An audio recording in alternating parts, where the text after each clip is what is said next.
Kira-kira bisnis apa sih yang sedang tren Kak di 2022 untuk sahabat Nova yang galau pengen bisnis dan bingung mau bisnis apa, kira-kira bisnis apa nih? Kalau dari sisi keuangan secara global, pasti yang selalu akan menarik adalah bisnis digital ya. I know Kayu pasti dari kemarin-kemarin gitu ya, dari awal tahun ini kan NFT udah kayak orang gila. Bitcoin lah, apal ya kan, banyak sekali bermunculan. Perusahaan-perusahaan gede juga semua rata-rata karena digital. Bank-bank digital sekarang udah pada masuk dan lain sebagainya. Dan kita berkaca sebenarnya ke ekonomi negara maju. Ekonomi negara maju itu sekarang komposisi uang dari investornya tuh kemana sih? Satu, digital. That's why ketika di Indonesia ada bank digital, ada apa-apa itu boomingnya udah kayak orang gila, cepet banget.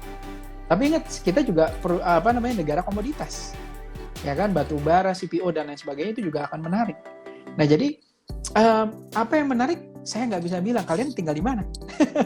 Daerah aja beda-beda loh, ya kan. Kayak pertama industri teknologi itu udah pasti ya, obviously. Kedua industri healthcare misalnya, kalau dari sisi US misalnya. Yang kedua tuh itu bobot yang paling gede, investor larinya ke sana. Tapi sekarang gini, kemarin saya itu dari Padang Kak, baru aja kemarin flightku pulang dari Padang. Nah, saya di sana merasa sangat-sangat aneh, karena di sana rata-rata orang nggak pada pakai masker, ya kan? Orang di sana, iya saya datang tuh hari Jumat, saya sholat Jumat, saya doang kayaknya bisa dihitung nih, nggak nyampe 10 orang kayaknya yang pakai masker. Sisanya nggak ada yang pakai masker, nggak ada jaga jarak dan lain sebagainya. Nah, kalau industri healthcare-nya di sana menarik nggak? Ya lihat aja, untuk swab segala macam siapa yang swab? Ya rata-rata orang yang mau berangkat pesawat aja, ya kan? Jadi makanya kayak tergantung daerah peluangnya seperti apa. Saya bisa bilang bahwa di Jakarta cukup crowded ya ngomongin mengenai kopi.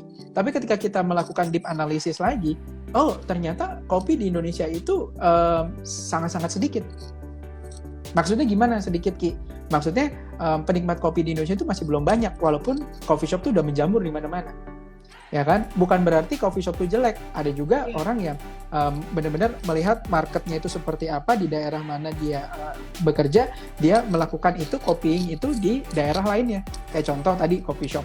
Saya ada klien yang coffee shopnya tuh dia buka di daerah Serang. Sekarang menjadi coffee shop yang paling rame gitu ya. Omsetnya bisa di angka 60-an, 70-an per bulan.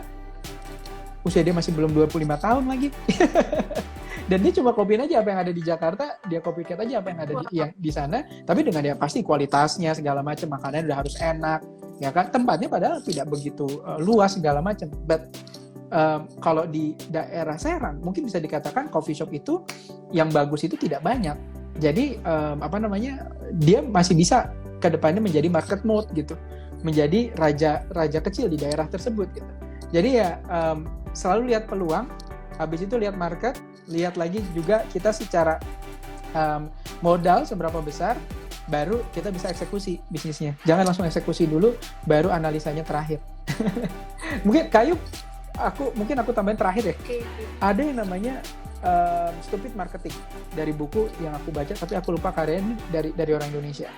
Stupid marketing itu adalah singkatan, S itu adalah searching opportunity. Opportunity dulu di daerah kalian itu apa? Oke.